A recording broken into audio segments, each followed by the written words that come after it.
গোপালগঞ্জে সংঘর্ষের ঘটনায় নিহতদের মরদেহ স্বজনরা নিজ দায়িত্বে নিয়ে গেছেন বলে জানিয়েছেন স্বরাষ্ট্র উপদেষ্টা।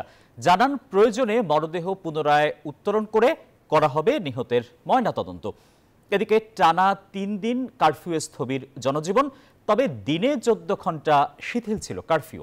রিশাদ হাসানের রিপোর্ট।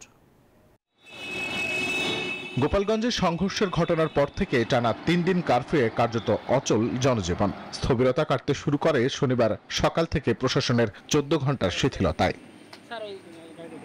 এদিন সকাল থেকে রাস্তায় মানুষের স্বাভাবিক চলাফেরা লক্ষ্য করা যায়। সেই সাথে দোকানপাট, ব্যবসা প্রতিষ্ঠানও খোলা হয় নিয়মিতভাবে। শান্তিপূর্ণ পরিবেশে স্বস্তির কথা জানান সাধারণ মানুষ।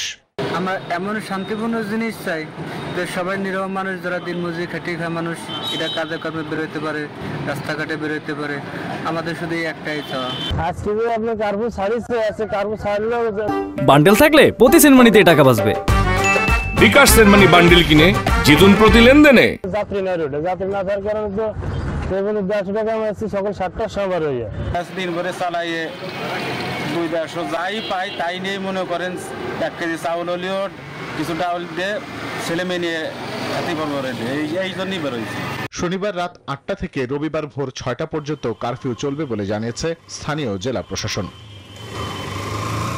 গোপালগঞ্জে নিহতদের মরদেহ স্বজনেরা নিজ দায়িত্বে নিয়ে যাওয়ায় সম্ভব হয়নি ময়নাতদন্ত বলে জানিয়েছেন স্বরাষ্ট্র উপদেষ্টা। কয়েকটা দেখছেন যে ডেড বডি তারা নিজেরই চলে গেছে, তো ময়নাতদন্ত কিভাবে হবে? ওইগুলি যদি দরকার হয় আবার ময়নাতদন্ত হবে। ডেড বডি তো ইচ্ছের থেকে যদি প্রয়োজন হলে উত্তোলন করে তো ময়নাতদন্ত করা। এটা ব্যাপারে একটা কমিটি গ্রহণ করা হয়েছে, এই কমিটিতে নির্ধারণ করবে এটা কার দায়। প্রাপ্ত তথ্য মতে গোপালগঞ্জে সংঘর্ষের ঘটনায় দায়ের করা ৩ মামলায় আসামি করা হয়েছে ২৬০০ জনকে, যার মধ্যে গ্রেফতার হয়েছে ২৫০-র বেশি। রিশাদ হাসান, নিউজ 24, ঢাকা।